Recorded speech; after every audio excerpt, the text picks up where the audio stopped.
ఈరోజు ప్రజల చెంతకు మళ్ళీ కూడా వెళ్తున్నాం. సంవత్సరం క్రితం ప్రతి ఇల్లు కూడా 240 రోజులు రాత్రి పగళ్ళు ప్రతి గడప తొక్కడం జరిగింది. మళ్ళీ ఎన్నికలలో గడప కార్యక్రమాలు కూడా నెరవేర్చాం. ఈ ప్రభుత్వం అందించిన సంక్షేమం ప్రతి ఇంటికి చేరింది. చేరినంటే ఇల్లు కూడా లేదు. ప్లస్ ఈ వాలంటీర్ వ్యవస్థ, సచివాలయ వ్యవస్థ కూడా చాలా మేలు జరిగింది. గడప గడప తిరిగే ముందు ఇక్కడ రోడ్లు అవసరము అని చెప్పారు.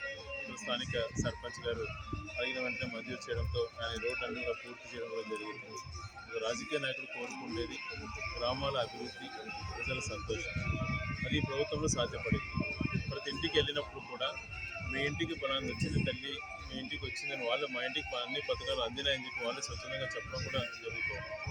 ఇది జరగాల్సిన కార్యక్రమాలు. ఏ పార్టీ వచ్చినా కూడా గౌరవ జగన్మోహన్ రెడ్డి గారు 99.9% హామీలు తన మేనిఫెస్టోని అమలు చేశారు.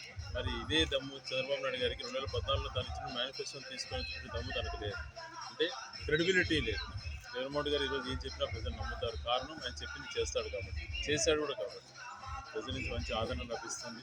వైఎస్ఆర్ కాంగ్రెస్ పార్టీ రాష్ట్రంలో క్లీన్ స్వీప్ చేయబోతుంది. అన్ని స్థానాల్లో కూడా వైఎస్ఆర్ కాంగ్రెస్ పార్టీ గెలవబోతుంది.